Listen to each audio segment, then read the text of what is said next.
Hello and welcome to a quick tutoring video from me, the History Tutor. In this video we're going to be looking at Germany 1890 to 1945, the AQA topic, and we're going to be looking at their interpretation questions, and in particular focusing on the First World War and life in the home front.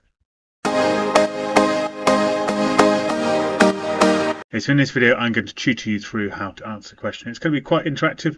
We're going to do an activity during this that's going to get you toward the top grade answer for question 1 and question 2 in the interpretation questions for the AQA Germany topic. For this you'll need to have a recap of your knowledge of the First World War home front in Germany, the problems people in Germany faced. So look at my videos and my revision guide to revise your knowledge there. And if you've got my revision guide, you'll find this question in the revision guide and you can work through it in that. So, firstly, before we go through this in detail, let's see how much you can remember about life in Germany during the First World War with a quick quiz. Okay, so here is the quiz, 5 simple questions. So have a read through them and see if you can answer them. If you've got a revision guide, you can fill it in the revision guide. If not, you can work through it. Maybe using my YouTube videos, have a look at my one on the First World War in particular to help revise your knowledge. So pause me now and give this quiz a go. Okay, over to some answers then. So how many women were left as widows during the First World War? So 600,000 women were left as widows. Now this suggests a real problem at the end of the war, that these women need paying widows' pensions. So obviously that's going to suggest a big financial impact for Germany at the end of the war. How many workers led a protest shouting "Down with war" in 1916? So this is sort of minor protest taking place in 1915, 1916. We had a few minor ones. So 10,000 people got involved here. But the protests get worse as we get into 1917, 1918 because of starvation and the impact of the British naval blockade. What was the winter 1916-17 known as? In general, it's known as the turnip winter. So the British naval blockade had started to hit home really severely. Also, you've got not just the British naval blockade, you've got to remember that land is all blocked as well. You've got Italy to the south, France to the west, Russia to the east. So land supplies are very difficult as well. So Germany is really relying on its own food. The harvest fails, so they're relying on turnips for that winter. Turnip bread, turnip soup, turnip stew. I'm sure they got a bit bored of turnips. Question number 4. What killed over 750,000 people in Germany 1918 to 1919? So Spanish flu hit around this time. And obviously you've got to remember that people are struggling for food, struggling for medicine. The ability to fight off this infection is more limited. So who took over leadership of Germany during the November 1918 and end of the First World War? So we've got Friedrich Ebert with his November 1918 revolution. So obviously he was concerned the rise of the communists within the events of that revolution. So he quickly reacted to remove the Kaiser and set up a democratic government with the Reichstag in charge to remove the communist threat. Okay, so let's now think about the questions. We're going to look at question 1 first of all, and this is the how question. The reading of this question is, how does interpretation B differ from interpretation A about the problems Germany faced at the end of the war? Explain your answer based on what it says in interpretations A and B, and it's 4 marks. So have a think about the wording of this question. We don't necessarily need to look at the interpretations yet, but think about the wording. What does that suggest we need to do to be successful to answer this question? Have a think now. So here are some of the key things to consider. Only use the messages in the interpretation. Do not use the provenance.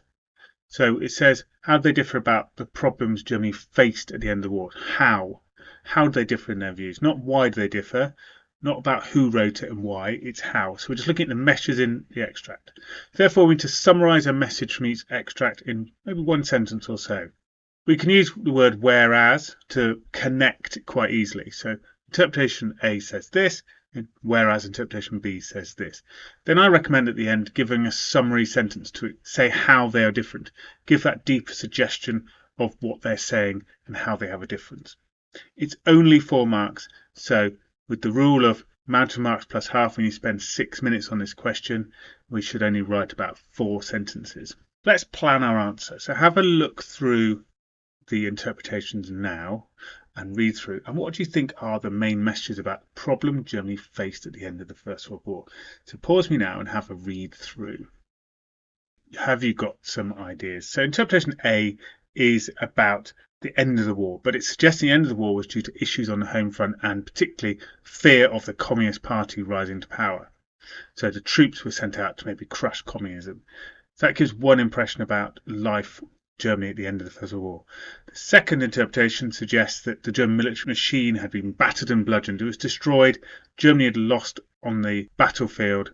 Whatever events happening in the home front, it was lost on the battlefield. So the army was in chaos at the end of the First World War as one of the problems facing Germany. So how do we answer this then?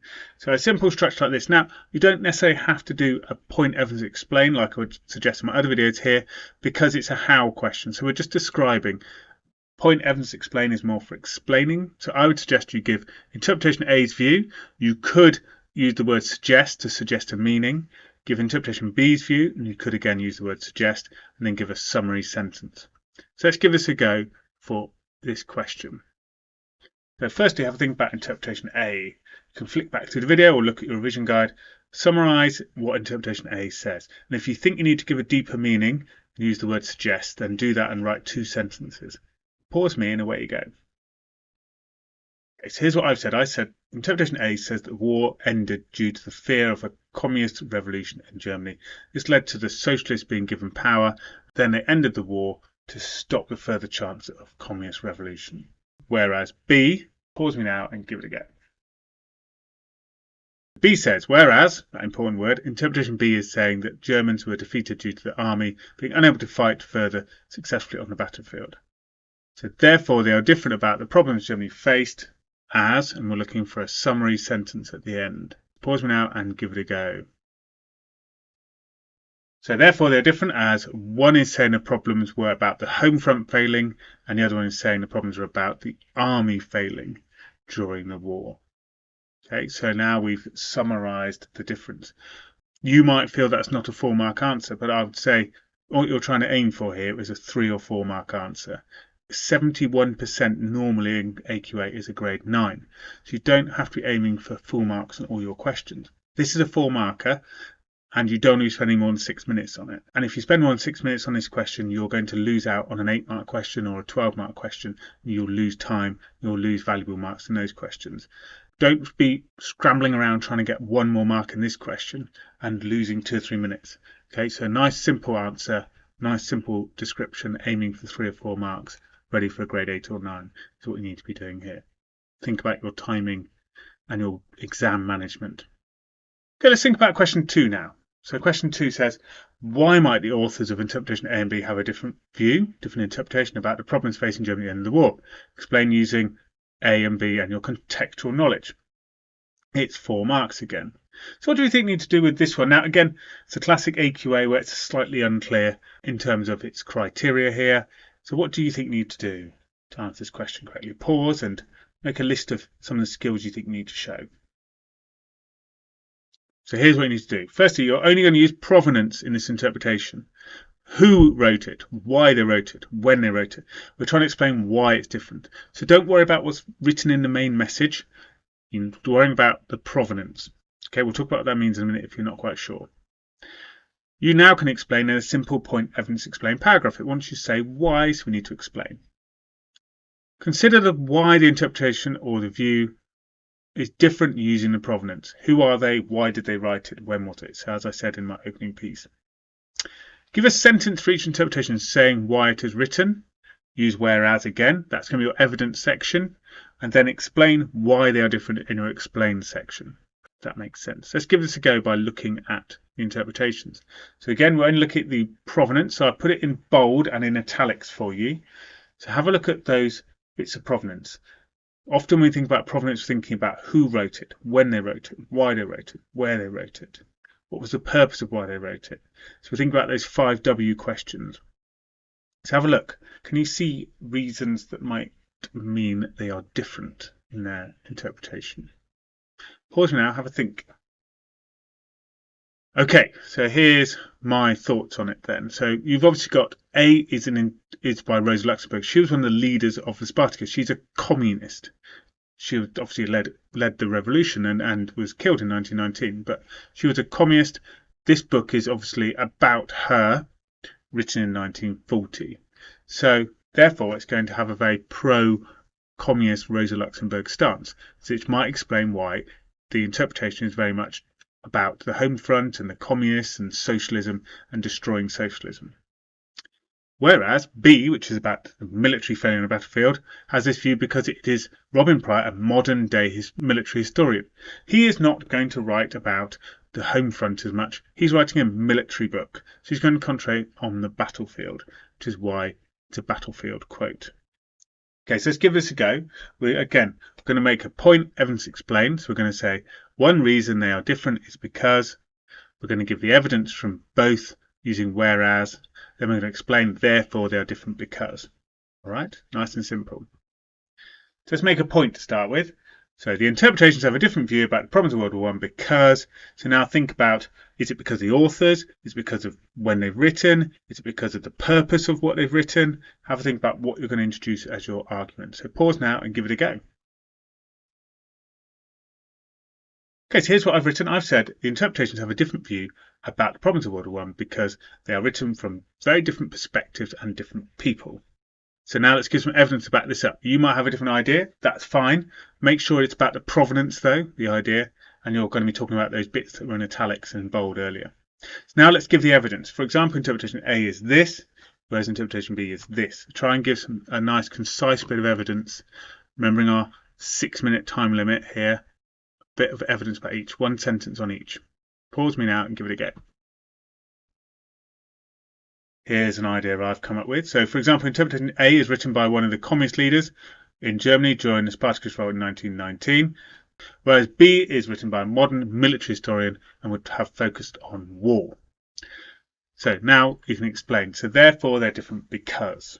So pause me now and see if you can explain in 1 or 2 sentences why they are different. So here's what I've gone for. Therefore, these have different views on the events because interpretation A was a German living in a home front who was a communist. This means they would give a view about how the workers were unhappy in a home front as this matches their beliefs, whilst B is a military historian and would therefore argue that military tactics are far more important in creating the problems, of course. So nice and concise, nice and simple, aiming for 3 or 4 marks again. We're not aiming to write a huge answer in that 6 minutes. We've got exam management to consider here. So that should get you 3 or 4 marks, that answer. Okay, as an extension, you might want to think about question 3, which would follow on from this. Which interpretation is most convincing about the problems Germany faced in these years? Okay, and if you want to find out more about how to do that, then do look at my other interpretation video about how to answer question 3. Okay, well, I hope you found that useful. If you did, then do have a look at my other videos. I've got lots more about tutoring and revision, and have a look at my revision guide, of course, to find out more. Do subscribe, and I hope to see you again soon. Bye bye for now.